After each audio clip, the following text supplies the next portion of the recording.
आपका बहुत बहुत स्वागत है शिवानी मैम हिंदी साहित्य क्लासेस में। कैसे हैं आप सभी? आशा करती हूँ आप लोग बहुत अच्छे हैं और अपने अपने एग्ज़ाम्स की तैयारी आप लोग बहुत अच्छे से कर रहे होंगे। तो चलिए आज की क्लास में जो है हम पढ़ने वाले हैं आधुनिक गद्य साहित्य परंपरा का प्रवर्तन, प्रथम उत्थान, जिसका समय शुक्ल जी ने माना है 1925 से लेकर 1950 संवत में। ठीक है, प्रकरण एक सामान्य परिचय। ठीक है, आज की क्लास में जो है हम ये टॉपिक पढ़ने वाले हैं। यहाँ पे जो है संवत में समय दिया गया है प्रथम उत्थान का 1925 से लेकर 1950। तो आप लोग जो है ईस्वी में इसको ध्यान रखिएगा 1868 से लेके 1993 है ना, 1993 तक। ठीक है, ईस्वी में। तो समय को आप लोग नोट ज़रूर कर लेंगे।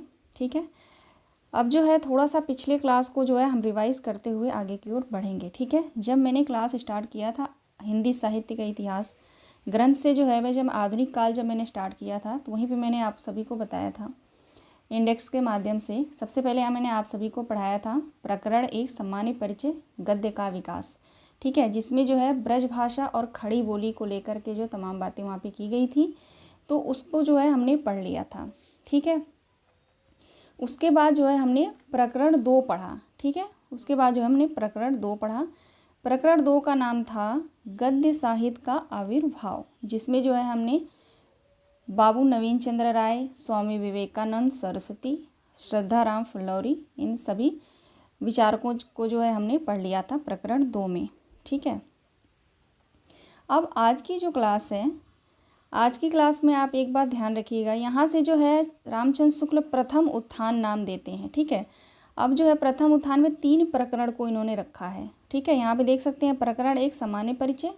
ठीक है, उसके बाद जो है प्रकरण 2 जब मैं पढ़ाऊँगी तो वहाँ पे जो है उसका नाम है प्रकरण 2 का गद्य साहित्य परंपरा का प्रवर्तन, प्रथम उत्थान।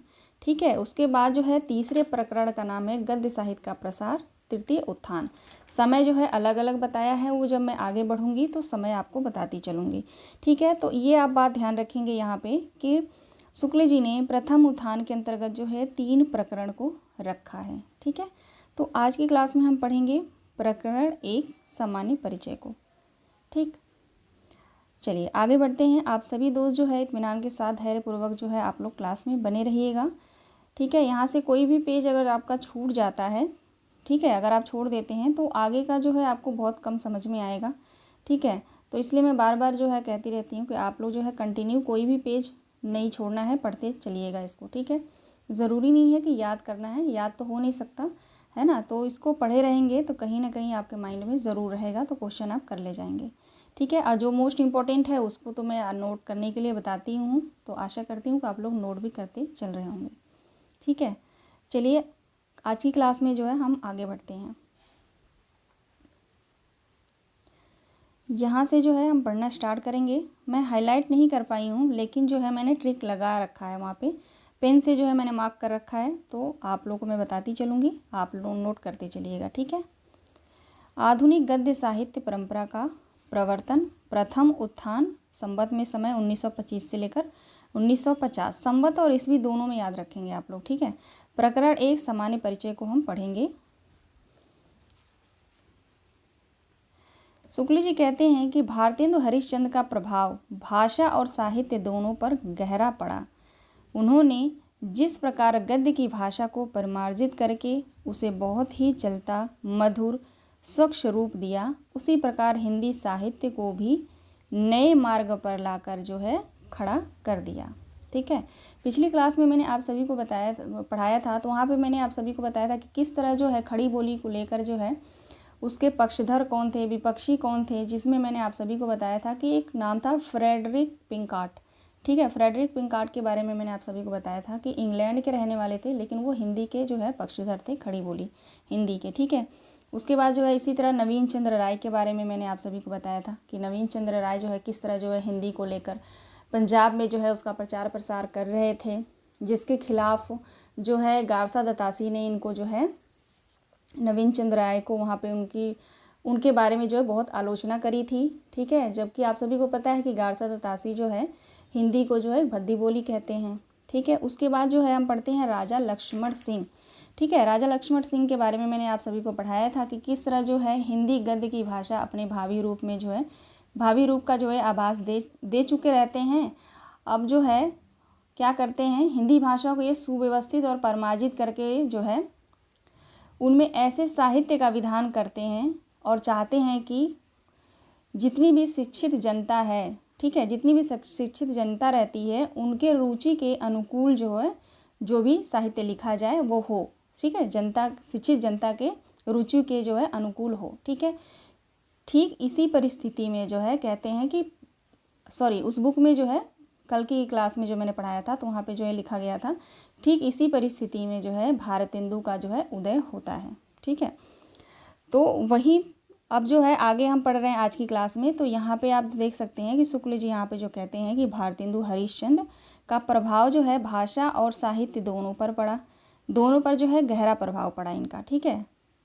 उन्होंने जिस प्रकार गद्य की भाषा को परिमार्जित और जो है बहुत ही चलता मधुर और स्वच्छ रूप दिया, उसी प्रकार जो है हिंदी साहित्य को भी नए मार्ग पर इन्होंने लाकर खड़ा किया, ठीक है। आगे कहते हैं कि उनके भाषा संस्कार की महत्ता को सब लोगों ने मुक्त कंठ से स्वीकार किया, ठीक है। यानी सभी लोगों ने जो है इनकी भाषा का जो भी संस्कार था सभी ने जो है मुक्त रूप से जो है स्वीकार किया और वे वर्तमान हिंदी गद्य के प्रवर्तक माने गए। तो यहाँ पे मोस्ट इम्पॉर्टेंट है, ध्यान रखिएगा, क्वेश्चन बन सकता है क्या बनेगा कि यहाँ से देखेंगे, है ना, वर्तमान हिंदी गद्य, ठीक है, वर्तमान हिंदी गद्य के प्रवर्तक जो है कौन माने जाते हैं, ठीक है।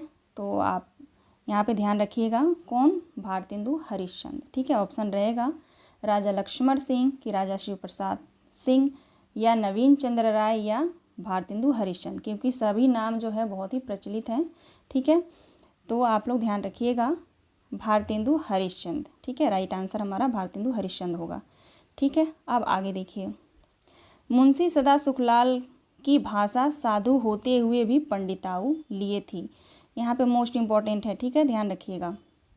मुंशी सदा सुखलाल जो थे उनकी भाषा कैसी थी, साधु और पंडिताऊपन लिए थी, ठीक है। तो ध्यान रखिएगा, मुंशी सदा सुखलाल की भाषा शुक्ल के अनुसार जो है कैसी थी, तो साधु थी। शुक्ल के अनुसार भी ना पूछे, ऐसे ही पूछ दे कि मुंशी सदा सुखलाल की भाषा जो है कैसी थी, तो साधु ऑप्शन में होगा, नहीं तो पंडिताऊपन लिए, ये पूरा रहेगा, ठीक है। तो इन दोनों बातों का आप ध्यान रखेंगे, ठीक है। आगे कहते हैं कि लल्लू लाल में ब्रज भाषापन और सदल मिश्र में पूर्वीपन था। तो अब लल्लू लाल की भाषा कैसी थी, तो आप ध्यान रखिएगा ब्रज भाषापन लिए था और सदल मिश्र की भाषा जो है पूर्वीपन में था, ठीक है, पूर्वीपन। तो आप जो है अलग से इसको लिख लीजिएगा, सदल मिश्र लिखिए और भाषा इनकी पूर्वीपन, ठीक है। लल्लू लाल लिखिए और डैश देके लल्लू लाल के आगे लिखिए भाषा इनकी जो है ब्रज भाषापन, ठीक है, ऐसे लिख लीजिए, ठीक है। अब हम आगे बढ़ेंगे। राजा शिव प्रसाद का पूर्वपन, ठीक है, कहते हैं राजा शिव प्रसाद का उर्दूपन, ठीक है, उर्दूपन शब्दों तक ही परिमित न था, वाक्य विन्यास तक में घुसा हुआ था। यानी कहते हैं कि राजा शिव प्रसाद जो थे उनके जो उर्दूपन शब्दों, उनकी जो भाषा थी वो उर्दूपन तक ही सीमित नहीं थी, ठीक है, वाक्य विन्यास तक में जो है घुसा हुआ था, ठीक है, यानी संस्कृत के जो है शब्द ज़्यादा थे, ठीक है। अब यहाँ पे देखिए राजा लक्ष्मण सिंह, ठीक है, राजा लक्ष्मण सिंह की भाषा विशुद्ध और मधुर तो अवश्य थी, ठीक है। अब राजा लक्ष्मण सिंह की बात कर रहे हैं, यहाँ पे कहते हैं कि राजा लक्ष्मण सिंह की भाषा विशुद्ध और मधुर तो अवश्य थी, पर आगरे की बोलचाल का पुट उनमें कम न था, ठीक है। इनकी भाषा जो थी विशुद्ध और मधुर थी, लेकिन आगरे की बोलचाल का जो है उसमें पुट कहीं ना कहीं मिलता था, ठीक है। अब आगे देखिए, भाषा का निखरा हुआ शिष्ट सामान्य रूप से भारतेंदु की कला के साथ ही प्रकट हुआ। भारतेंदु हरिश्चंद्र ने पद की ब्रज भाषा का भी बहुत कुछ संस्कार किया है। पुराने पढ़े हुए शब्दों को हटाकर काव्य भाषा में भी वे बहुत कुछ चलतापन और सफाई लाएं, ठीक है। अब आगे बढ़ेंगे, इसको हम छोड़ देंगे, ठीक है, यहाँ पे कुछ इम्पोर्टेंट नहीं है तो इसको हम जो है छोड़ देंगे। यहाँ से देखिए जो मैंने हाईलाइट किया है, जहाँ मैंने टिक लगाया, आगे देखिए, कहते हैं भारतेंदु के प्रभाव से उनके अल्प जीवन काल के बीच ही लेखकों का एक खासा मंडल तैयार हो गया। ठीक है, कहते हैं शुक्ल जी कि भारतेंदु के प्रभाव से ही उनके अल्प काल में ही, यानी कम साल में ही जो है उनकी मृत्यु हो गई थी। कहते हैं उनके अल्प जीवन काल के बीच ही लेखकों का एक खासा मंडल तैयार हो गया। ठीक है, अब इस मंडल में कौन कौन कवि आते हैं ये मोस्ट इम्पॉर्टेंट है। ठीक है, भारतेंदु मंडल में। ठीक है, प्रथम उत्थान यानी भारतेंदु युग। ठीक है, भारतेंदु युग का स्टार्ट जो है वहाँ से होता है। आज जो हम पढ़ रहे हैं, मैंने स्टार्टिंग में बताना भूल गई। ठीक है, ध्यान रखिएगा। तो भारतेंदु मंडल में जो है कहते हैं कि एक जो है खासा जो है मंडल तैयार हो गया, जिसके भीतर पंडित प्रताप नारायण मिश्र, ठीक है, उपाध्याय बद्री नारायण चौधरी और ठाकुर जगमोहन, पंडित बालकृष्ण भट्ट मुख्य रूप से जो है गिने जा सकते हैं। ठीक है, तो भारतेंदु मंडल के कवि जो है यहाँ पे देख लीजिएगा, प्रताप नारायण मिश्र हैं, बद्री नारायण चौधरी प्रेमघन है, ठाकुर जगमोहन है, बालकृष्ण भट्ट हैं। ये सभी 4 कवि जो है गिने गए हैं शुक्ल के अनुसार। ठीक है, आगे देखिए, पूछा जा सकता है कि भारतेंदु मंडल में जो है कौन नहीं आता। ठीक है, और या तो कितने कवि हैं। ठीक है, इस तरह से पूछा जा सकता है, क्वेश्चन को ध्यान रखेंगे। आगे कहते हैं भट्ट मुख्य रूप से गिने जा, हाँ ये तो हमने पढ़ लिया। आगे देखिए, इन लोगों की शैलियों में व्यक्तिगत विभिन्नता स्पष्ट लक्षित हुई है। ठीक है, जितने भी कवि हैं इनकी जो शैली है, भाषा की जो शैली है, उसमें जो है एक मिनट रुक जाइए, हाँ, इन लेखकों की शैलियों में व्यक्तिगत, ठीक है, व्यक्तिगत विभिन्नता जो है स्पष्ट रूप से जो है लक्षित हुई है। और भारतेंदु में ही हम 2 प्रकार की शैलियों का व्यवहार पाते हैं। ठीक है, कहते हैं भारतेंदु युग में ही हम 2 प्रकार की शैलियों का व्यवहार पाते हैं। आगे देखिए, आगे कहते हैं कि उनकी भावावेश, ठीक है, उनकी भारतेंदु की, ठीक है, उनकी भावावेश की शैली दूसरी है और तथ्य निरूपण दूसरी है। ठीक है, तो 2 शैली कौन कौन सी है तो ध्यान रखिएगा, भावावेश शैली और दूसरी है तथ्य निरूपण। ठीक है, तथ्य निरूपण, तथ्यों का निरूपण करना। ठीक है, चलिए आगे देखते हैं। ठीक है, तो ये नोट कर लीजिएगा आप लोग। आगे देखिए, आगे कहते हैं भावावेश के कथनों में वाक्य जो है प्रायः बहुत छोटे छोटे होते हैं। यानी जो भावावेश जो शैली है इसमें जो है वाक्य बहुत छोटे छोटे होते हैं। ठीक, आगे कहते हैं पदावली सरल बोलचाल की होती है। जो पदावली होती है वो सरल और बोलचाल की भाषा में होती है, जिसमें बहुत प्रचलित अरबी फारसी के शब्द कभी कभी बहुत कम आ जाते हैं। ठीक है, आगे कहते हैं जहाँ किसी ऐसे प्रकृत स्वभाव की व्यंजना होती है। आगे देखिए, आगे कहते हैं जो चिंतन का अवकाश भी बीच बीच में छोड़ता है। ये सभी किसके बारे में बता रहे हैं, किस शैली के बारे में, तो भावावेश शैली के बारे में जो है बताते हैं। ठीक है, छोड़ते हैं। वहाँ की भाषा कुछ अधिक साधु और गंभीर होती है। आगे देखिए, आगे कहते हैं वाक्य में कुछ लंबे, वाक्य भी जो है कुछ लंबे होते हैं। ठीक है, वाक्य भी कुछ लंबे होते हैं, पर उनका स्वयं जटिल नहीं होता। पर जो है उनका जो है अन्वय, सॉरी स्वयं नहीं, अन्वय, ठीक है, अन्वय जो है जटिल नहीं होता। तथ्य निरूपण या सिद्धांत कथन के भीतर संस्कृत शब्दों के कुछ अधिक मत दिखाई पड़ता है।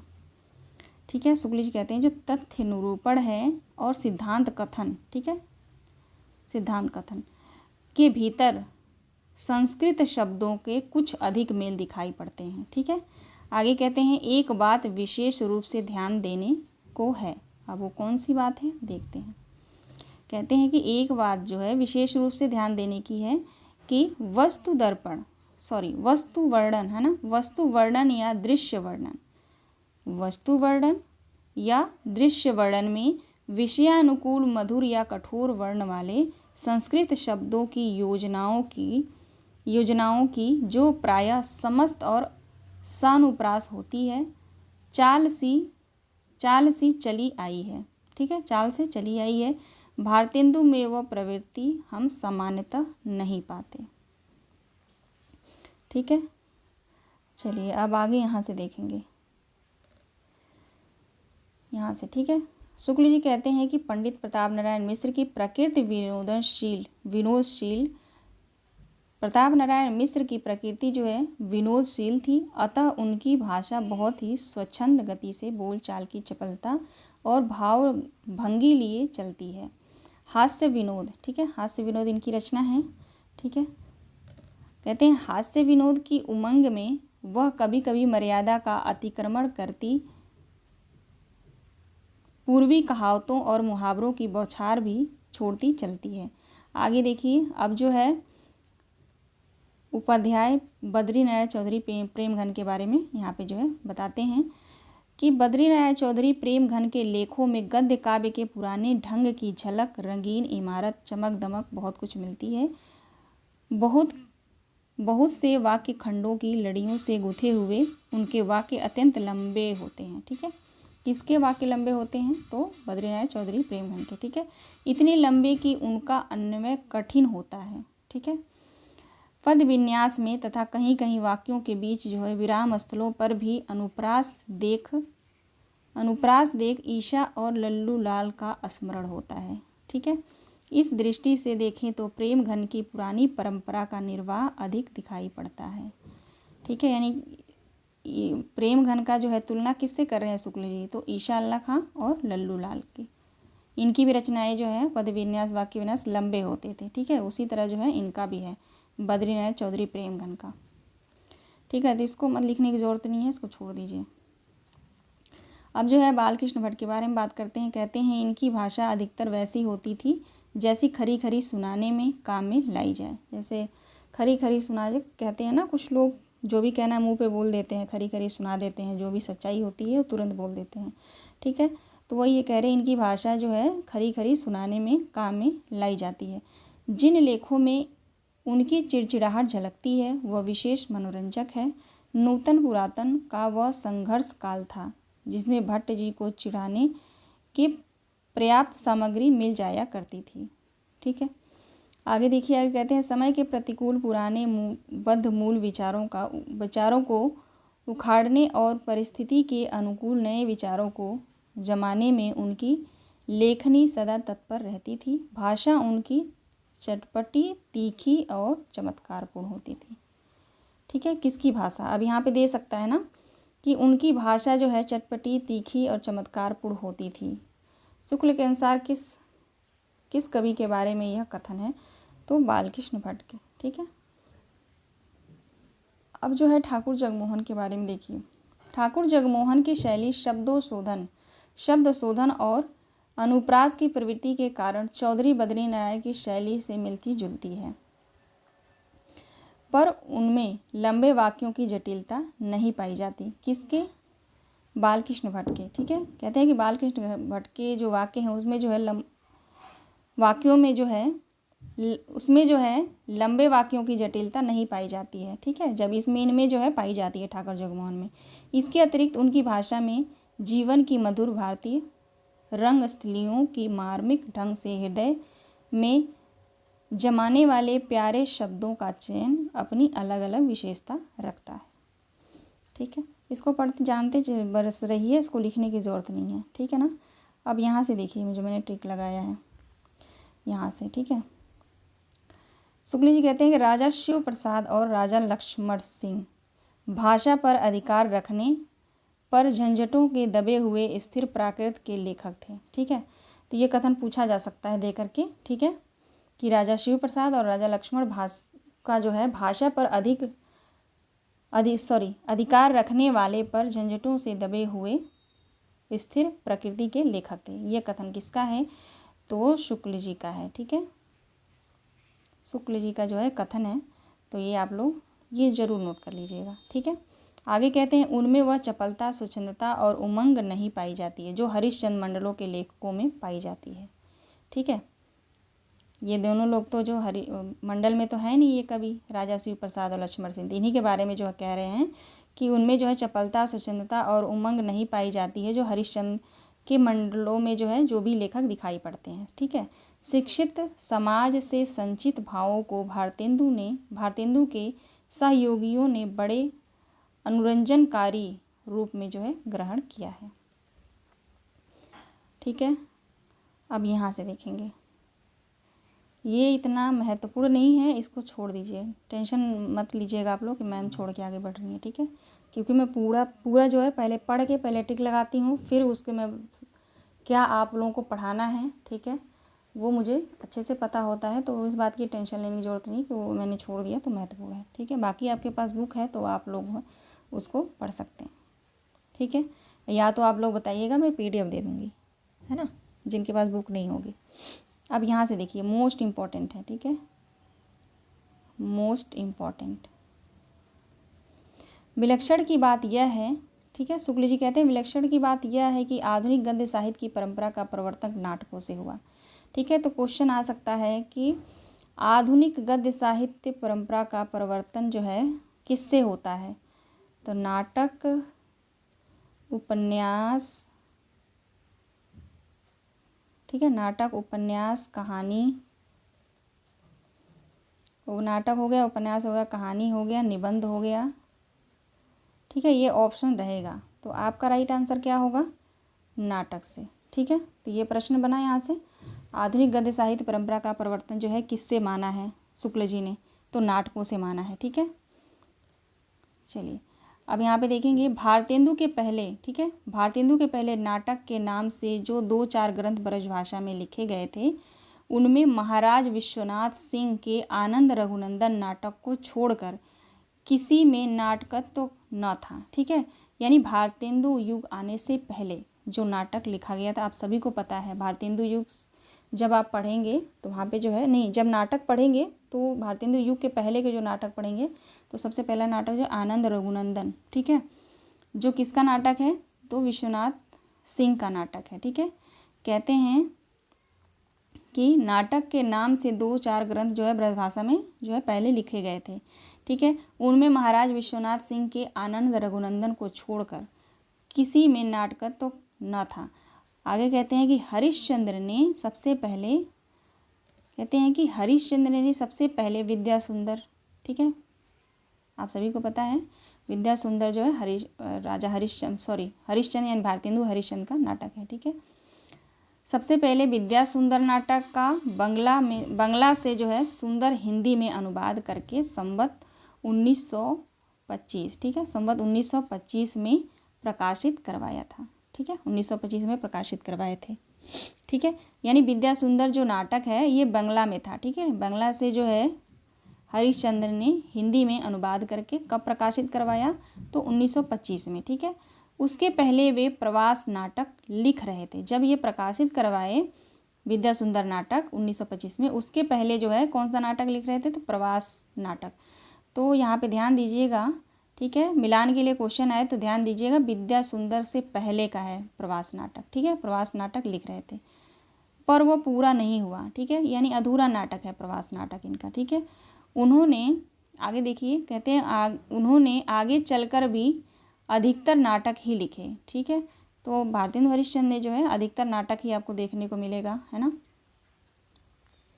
UGC नेट के सिलेबस में आप देखेंगे तो यूनिट 8 हिंदी नाटक पूरा इन्हीं, इसमें जो उसमें भी 2 नाटक लगे हुए हैं, इनके वैसे बहुत सारे नाटक हैं, अनुदित नाटक हैं, मौलिक नाटक हैं, है ना।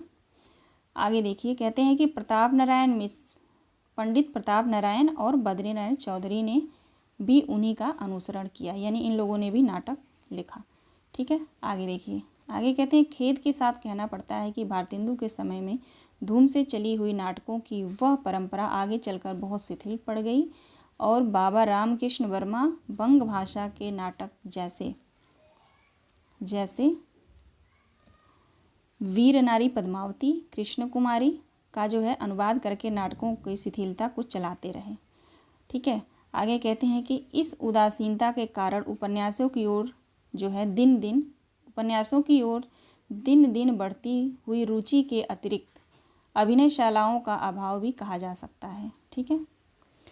आगे देखिए, आगे कहते हैं कि अभिनय द्वारा नाटकों की ओर रुचि बढ़ती है, ठीक है, अभिनय द्वारा जो है नाटकों की ओर रुचि बढ़ती है और उनकी इच्छा प्रसार होता है और जो है उनका जो है अच्छा प्रसार होता है, ठीक है। आगे कहते हैं नाटक दृश्य काव्य है, ठीक है, नाटक क्या है भाई, तो दृश्य काव्य है, ठीक है।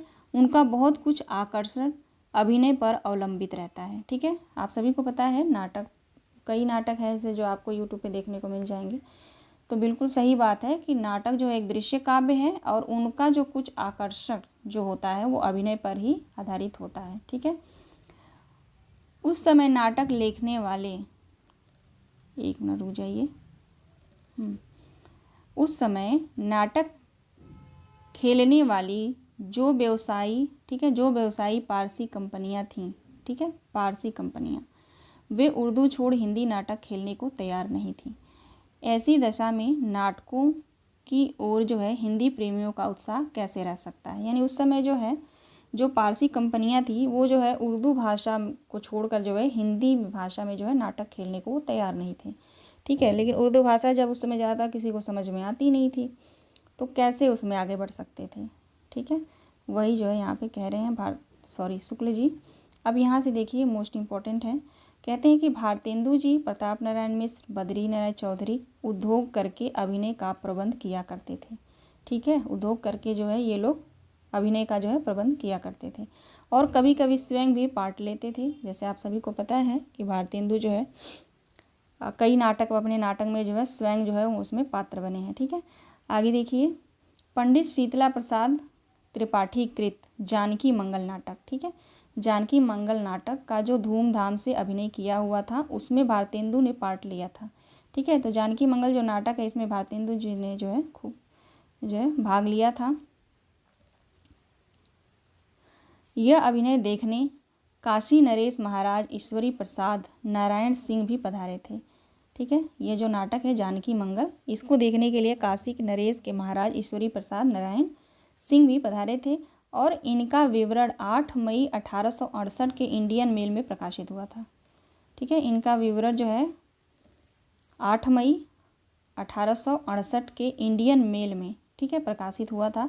प्रताप नारायण मिश्र का अपने पिता से अभिनय के लिए मूंछ मुड़वाने की आज्ञा मांगना भी प्रसिद्ध ही है। ठीक है, प्रताप नारायण मिश्र जो है अभिनय के लिए अपने पिता से मूंछ मुड़वाने की आज्ञा मानते हैं, तो ये भी आप सभी को बहुत अच्छे से पता है। ठीक है, आगे देखिए, कहते हैं कश्मीर कुसुम, ठीक है, कश्मीर कुसुम जो राज तरंगड़ी का कुछ अंश लिए है कश्मीर कुसुम, ठीक है, और बादशाह दर्पण, दोनों रचनाएं किसकी हैं, भारतेंदु हरिश्चंद्र की हैं। ठीक है, लिखकर इतिहास की पुस्तकों और जयदेव की जीवन वृत्त लिखकर जो है जीवन चरित्र की पुस्तकों की ओर भी हरिश्चंद्र ध्यान ले गए, पर उस समय इन विषयों की ओर लेखकों की प्रवृत्ति न दिखाई पड़ी। ठीक, अब यहाँ से छोड़ दीजिए, यहाँ से देखेंगे। ठीक है, जैसे कहते हैं, जैसा कि कहा जा चुका है कि हास्य विनोद की प्रवृत्ति यह इस काल के प्रायः सब लेखकों में थी। प्राचीन और नवीन के संघर्ष के कारण उन्हें हास्य के अवलंबन दोनों पक्षों में मिलते थे। जिस प्रकार बात में बाप दादों की दुहाई देने वाले धर्म के आडंबर की आड़ में दुराचार छिपाने वाले पुराने घूसट उनके विवादों के लक्ष्य थे, उसी प्रकार पश्चिमी चाल ढाल की ओर मुंह के बल गिरने वाले फैशन के गुलाम भी। ठीक है, तो ये बातें ज़्यादा इम्पोर्टेंट नहीं हैं, लेकिन यहाँ से देखेंगे, यहाँ देखिए। ठीक है, नाटकों और निबंधों की ओर विशेष झुकाव रहने पर भी बंग भाषा की देखा देखी एक नए ढंग के उपन्यासों की ओर ध्यान जा चुका था। ठीक है, अंग्रेजी ढंग के मौलिक उपन्यास पहल हिंदी में लाला श्रीनिवास दास का परीक्षा गुरु ही निकला, है ना। जो परीक्षा गुरु जो उपन्यास है लाला श्रीनिवास दास का है, ध्यान रखिएगा। परीक्षा गुरु जो है अंग्रेजी ढंग के मौलिक उपन्यास का सबसे पहले माना जाता है, हिंदी का सबसे पहला मौलिक उपन्यास माना जाता है अंग्रेजी ढंग का। ठीक है, परीक्षा गुरु, ठीक है ना, मोस्ट इम्पॉर्टेंट है, नोट करिएगा इसको। आगे कहते हैं उसके पीछे बाबा राधा कृष्ण। ठीक है, बाबा राधा कृष्ण ने निसहाय हिंदू, ठीक है, निसहाय हिंदू किसकी रचना है, तो राधा कृष्ण दास का। ठीक है, राधा कृष्ण दास का। उसके बाद जो है पंडित बालकृष्ण भट्ट, इनकी रचना नूतन ब्रह्मचारी और 100 अजान एक सुजान नामक छोटे छोटे उपन्यास लिखे। उस समय तक बंग भाषा में बहुत से अच्छे उपन्यास निकल चुके थे, अतः साहित्य के इस विभाग की शून्यता शीघ्र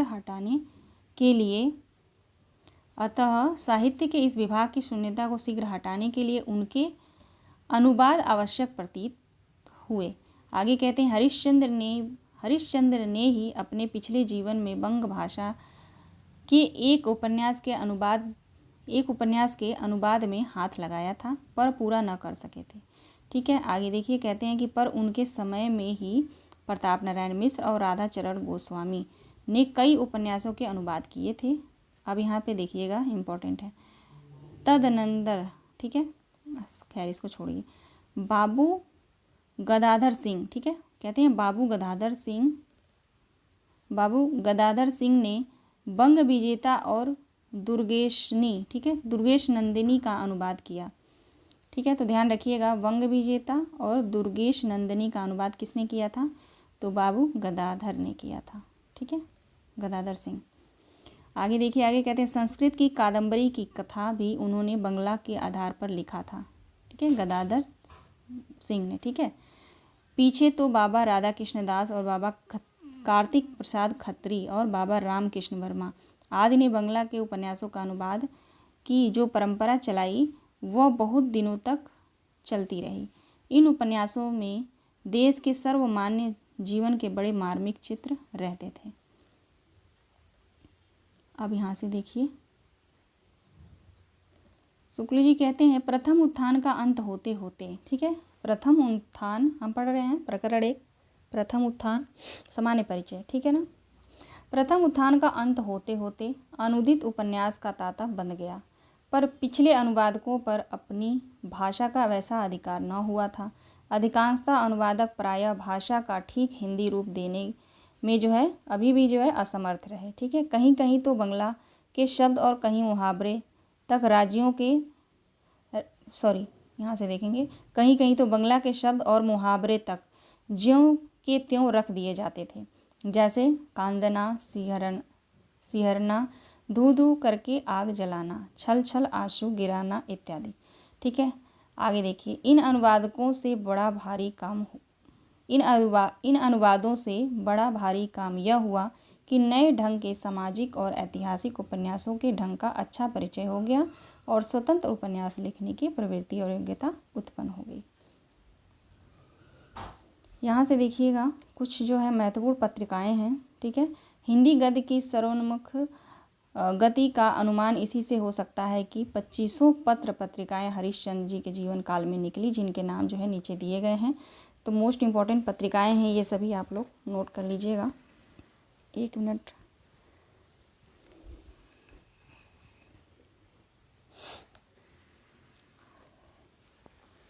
ठीक है, पहला पत्रिका यहाँ पे देखेंगे अल्मोड़ा अखबार। ठीक है, समय दिया गया है संवत 1928, इसके संपादक हैं सदानंद सलवास। ठीक है, दूसरा है हिंदी दीप्ति प्रकाश, कलकत्ता से प्रकाशित होता था, जिसके संपादक हैं कार्तिक प्रसाद खत्री। बिहार बंधु, इसके संपादक हैं केशव राम भट्ट। सदादर्श जो दिल्ली से संपादित होता था, लाला श्रीनिवास दास का जो है पत्रिका है सदादर्श, मोस्ट इम्पॉर्टेंट है।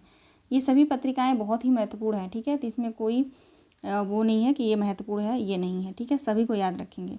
ठीक है, काशी पत्रिका, इसमें जो है बलदेव प्रसाद बीए और शिक्षा संबंधी मासिक पत्रिका थी। ठीक है, भारत बंधु तोताराम अलीगढ़ से, भारत मित्र कलकत्ता से रुद्र दत्त का है, और मित्र विलास लाहौर से। ठीक है, 1934 में प्रकाशित हुआ था, कन्हैया लाल संपादक हैं।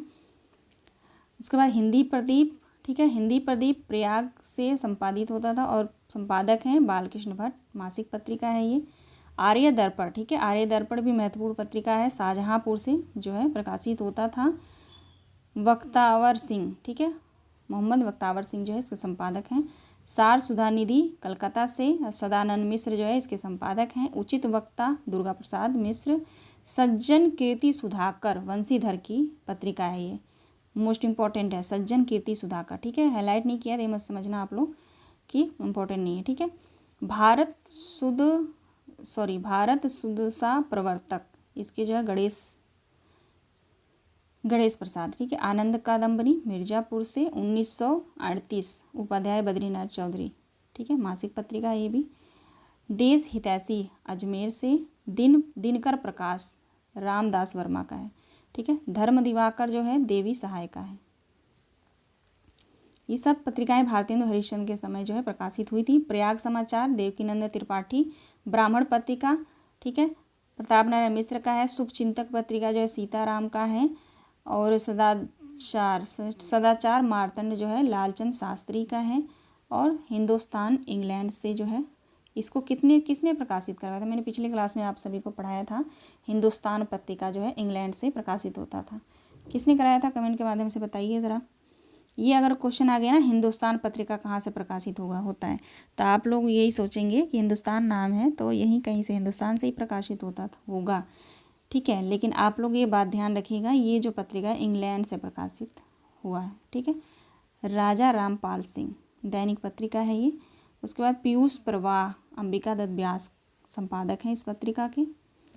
और भारत जीवन रामकृष्ण वर्मा का संपादक है, रामकृष्ण वर्मा। और भारतेंदु पत्रिका राधाचरण गोस्वामी का है। ठीक है, 1941 में। और कवि कुलकंज दिवाकर रामनाथ शुक्ल। ठीक है, सभी पत्रिकाएं मोस्ट इंपॉर्टेंट है, तो आप लोग स्क्रीनशॉट ले लीजिएगा और इसको ज़रूर याद रखिएगा। आगे देखिए, आगे कहते हैं कि इसमें से अधिकांश पत्र पत्रिकाएं तो थोड़े ही दिन चलकर बंद हो गई। ठीक है, जितनी भी पत्रिकाएं हैं, ये जो पत्रिकाएं थीं, कहते हैं शुक्ल जी, इसमें से अधिकांश पत्र पत्रिकाएं जो हैं थोड़े ही दिन चलकर बंद हो गई, पर कुछ ने लगातार बहुत दिन तक लोकहित साधन और हिंदी की सेवा की है, जैसे बिहार बंधु, भारत मित्र, भारत जीवन, उचित वक्ता, दैनिक हिंदुस्तान, आर्य दर्पण, ब्राह्मण और हिंदी प्रदीप, मित्र विलास। ठीक है, और जो कहते हैं ब्राह्मण और हिंदी प्रदीप। ठीक है, फिर आगे देखिए, यहाँ से कहते हैं कि मित्र विलास जो है सनातन धर्म का समर्थक पत्र था। तो ध्यान रखिएगा, मित्र विलास जो पत्रिका है वो जो है सनातन धर्म, ठीक है, सनातन धर्म का जो है समर्थक पत्र था। ठीक है, मित्र विलास पत्रिका के कौन संपादक थे? कमेंट करके बताइएगा ज़रा आप लोग। मित्र विलास पत्रिका के संपादक कौन थे? अभी हम पढ़ के आ रहे हैं ऊपर से। ठीक है, मित्र विलास पत्रिका जो है सनातन धर्म का समर्थक पत्र था। ठीक है, अब आगे देखिए, जिसमें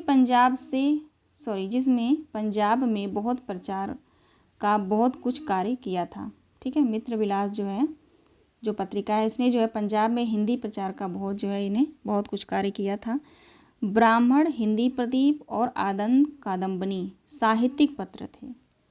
ठीक है, अब ये प्रश्न आ सकता है कि इनमें से जो है साहित्यिक पत्र कौन सा नहीं है, तो ध्यान रखिएगा, ब्राह्मण, हिंदी प्रदीप, आनंद कादम्बनी। अब दे यहाँ पे मित्र विलास। ठीक है, तो राइट आंसर हमारा हो जाएगा मित्र विलास। ठीक है, क्योंकि ये तीनों जो है साहित्यिक पत्र हैं। ठीक, आगे देखिए, जिनमें बहुत सुंदर मौलिक गद्य प्रबंध और कविताएं जो है निकला करती थी।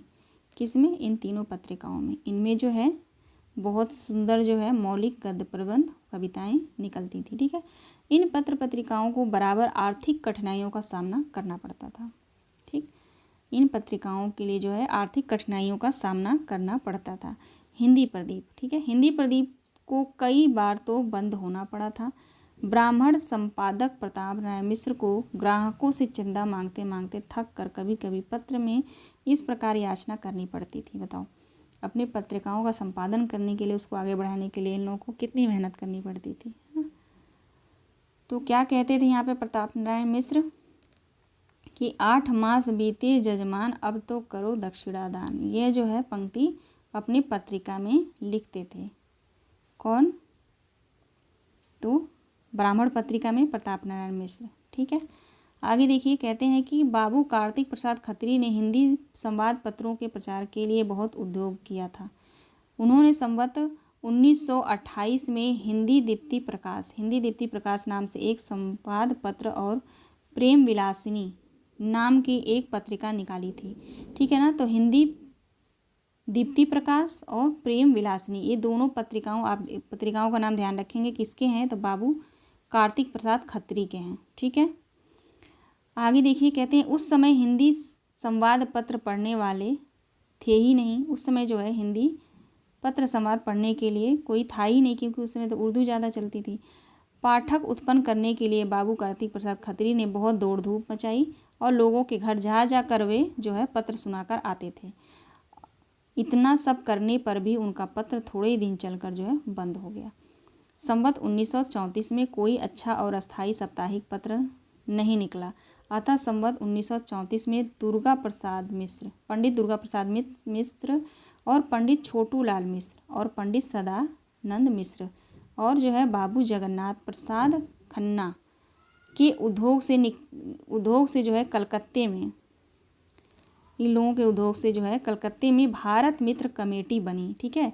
और भारत मित्र पत्र बड़ी धूमधाम से निकाला, जो बहुत दिनों तक हिंदी संवाद पत्रों में एक ऊंचा स्थान प्राप्त किया, ठीक है। आरंभ काल में जब पंडित छोटूलाल मिश्र इनके संपादक थे, तब भारतेंदु कभी कभी इनमें लेख दिया करते थे इनकी पत्रिकाओं में, ठीक है। अब यहाँ से देखेंगे, उसी संवत में लाहौर में मित्र विलास, ठीक है, उसी संवत में यानी 1834 में ही मित्र विलास नामक पत्र पंडित गोपीनाथ के उत्साह से निकला। 1934 ही है ना, एक बार मैं देख लूँ, हाँ 1934 ही है, ठीक है। गोपीनाथ के उत्साह में निकला। इसके पहले पंजाब में कोई हिंदी पत्र न था, केवल ज्ञान प्रदायिनी नामक की एक पत्रिका उर्दू हिंदी में बाबू नवीन चंद्र राय द्वारा निकलती थी, जिसमें शिक्षा और सुधार संबंधी लेखों के अतिरिक्त ब्रह्मोमत, ठीक है, ब्रह्मोमत की बातें जो है कहा करती थी। उसके पीछे जो हिंदी बांधव निकला, उसमें भी उर्दू और हिंदी दोनों रहती थी, केवल हिंदी का एक भी पत्र न था।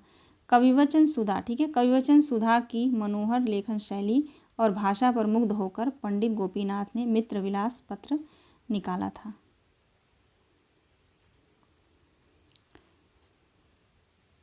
यहाँ से देखिए महत्वपूर्ण है यहाँ पे, ठीक है। इसके उपरांत संवत 1934 में पंडित दुर्गा प्रसाद मिश्र ने संपादन में उचित वक्ता और पंडित सदानंद मिश्र के संपादक में सुधा निधि, ये 2 पत्र कलकत्ते से निकले, ठीक है। उचित वक्ता किसका था? पंडित दुर्गा प्रसाद मिश्र का, इसके संपादन में, ठीक है। और पंडित सदानंद मिश्र के संपादन में जो है सार सुधा निधि, ये 2 पत्रिकाएं जो है कलकत्ते से निकली। इन दोनों महाशयों ने बड़े समय पर हिंदी के एक बड़े अभाव की पूर्ति में योगदान दिया।